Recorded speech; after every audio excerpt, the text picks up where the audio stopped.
en direct des vestiges de la mine de Bullard. La mangeuse d'hommes comme on dit. Comme ma femme. Je vais la faire la gueule comme ma femme. Voilà, petit vlog partagé entre Gaspard Hamster Sicontre et moi-même, à savoir Oneos Aventure. De son prénom. De son prénom. Oneos, son famille aventure. Voilà, exactement. C'est peu commun, mais bon là. C'est vrai? Putain, c'est dingue ça. Ouais. En maternelle? Ouais. Putain, dingo. Quand j'ai été, il avait sa fourchette comme ça. C'est comme ça, il avait sa fourchette. Ah ouais, il est un peu comme un sauvage quoi. Tu vois, genre? Ouais, Ouais, ok. incroyable.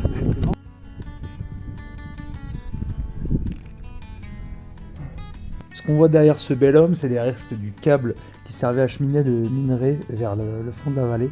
Comme les mineurs, ils avaient que 3 jours de congé pour environ 2 semaines de travail, pour s'éviter de remonter toute la montagne à pied. Des fois, ils échappaient à la vigilance des gardes et ils montaient au bout d'un pylône, ils sautaient dans une cabirotte et puis après, il fallait qu'ils ressautent avant l'arrivée. Il y avait de nombreux accidents comme ça. Et d'ailleurs, le directeur de la mine qu'on peut voir là, une fois, il s'est explosé de 12 mètres de haut. Il s'est pété un bras, une jambe et le coccyx, voilà, alors que le câble, il était ralenti exprès pour lui, quoi. Nickel. Ça s'envoie des petites myrtilles en direct live. Les myrtilles. Ça c'est un mème, ça c'est un mème. C'est un mème. C'est viral, c'est viral.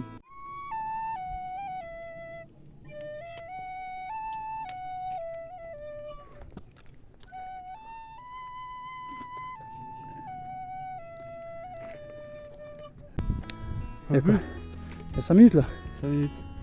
Il y a un panneau McDo, 5 minutes. Ça c'est les restes de les ruines de l'ancienne mine. Il est tellement dans le jus là. Il est en zone 2. Il est en zone 2. Sur l'échelle de Richter, il est à 9.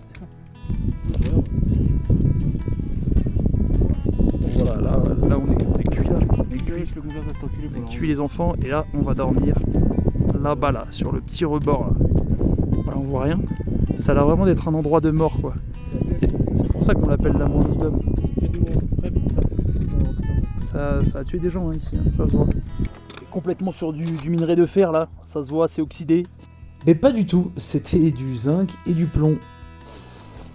Ouais, je suis pas géologiste, pas géologique. Et ça m'a l'air d'être ça. Là il y a du filon, hein. Il y a du filon, je m'y connais rien là les gars.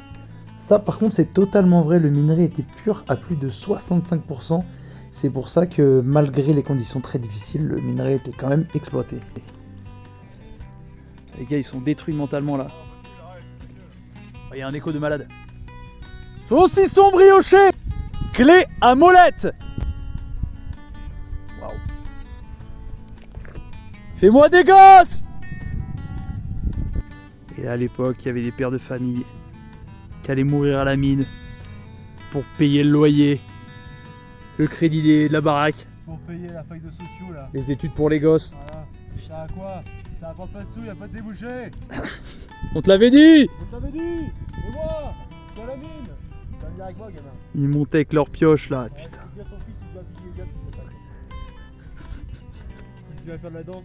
La vérité dans cette histoire, c'est que même si le salaire était un petit peu plus haut que dans les autres mines, c'était vraiment difficile de trouver du monde pour y aller au vu des conditions.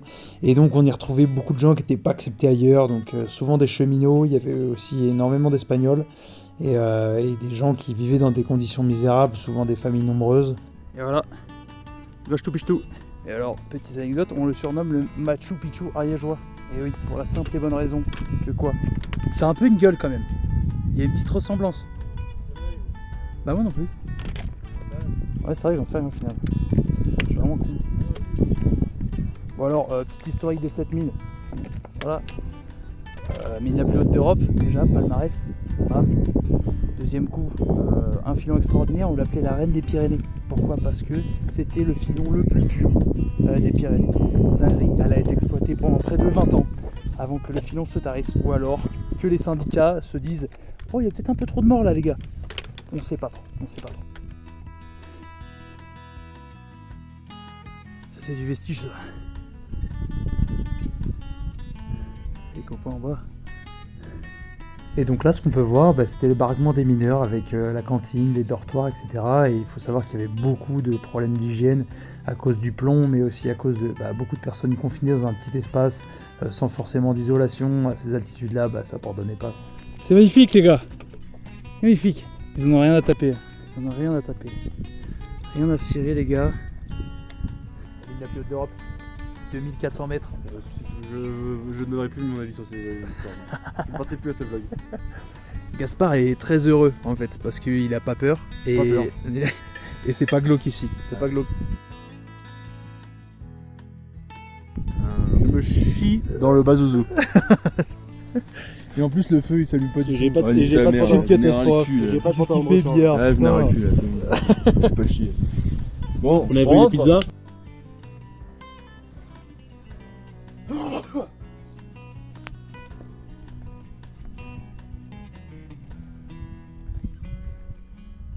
La nuit fut difficile. Il y avait un vent de vite. Ça claquait dans tous les sens. Je pense que Gaspard a dormi à peu près 10 minutes cette nuit. Tout ça pour être somnambule et essayer de me sauter par-dessus là. C'est vrai, il a dit qu'il y avait, je cite, des gens dans la forêt. Alors je vous laisse regarder, il n'y a absolument pas de forêt. Voilà. Il y a vraiment zéro forêt. Non, c'était un calvaire. On a un peu flippé nos races parce que c'est vrai qu'on a dormi à côté d'un précipice finalement. Voilà. Que ce serait pas une expérience de fou. Moi je pense que si. Je pense que. Jamais. Dernière rando avec Gédéo s'aventure.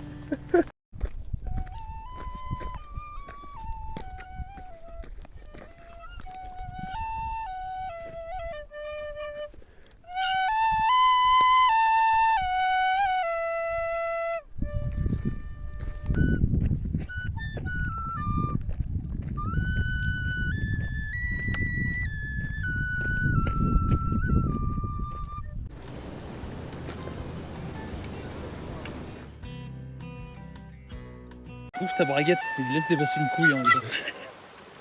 T'imagines? Fais-le, par pitié. Non, il y a les enfants. Je vois ça les enfants. Putain. Donc voilà, cette mine, elle a été ouverte entre 1902 et 1918. Elle a permis d'extraire 40 000 tonnes de zinc par des hommes qui travaillaient en 2 fois 12 heures dans des conditions atroces pendant 7 mois de l'année parce que pendant tout l'hiver, le site était complètement inaccessible. Et malheureusement, on n'a pas pu rentrer dans les galeries qui culminent jusqu'à 1700 mètres d'altitude et c'est ça qu'on fait la mine la plus haute d'Europe.